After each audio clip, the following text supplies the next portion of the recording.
In today's video, I'm going to teach you how to run payroll reports in QuickBooks Online. Whether you're tracking payroll expenses, ensuring compliance with tax regulations, or simply reviewing employee payments, QuickBooks Online makes it easy to generate detailed payroll reports. In this step-by-step guide, I'll walk you through the process to find, customize, and export the payroll reports you need. If you're new to QuickBooks Online, you can use the link in the description to create an account and follow along. Now let's get started. To begin, open QuickBooks Online and locate the navigation panel. You'll find this on the left-hand side of your screen. The navigation panel is your main menu in QuickBooks, giving you access to all the tools and features you need.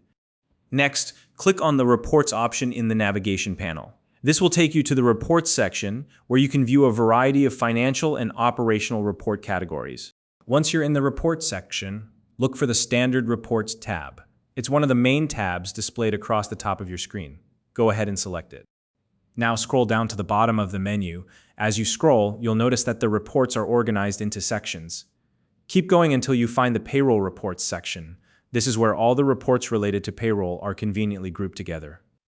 Within the Payroll Reports section, you'll see several report options, such as Payroll Summary, Liabilities, and Taxes. Click on the specific payroll report you need. For example, if you want an overview of payroll expenses for a certain period, you might select the Payroll Summary report. Once you've made your selection, QuickBooks will automatically generate the report for you.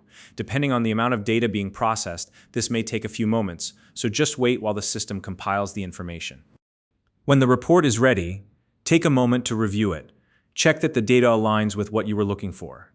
If needed, you can export the report to a file format like Excel for further analysis, or if you prefer a hard copy, you can print it directly from QuickBooks.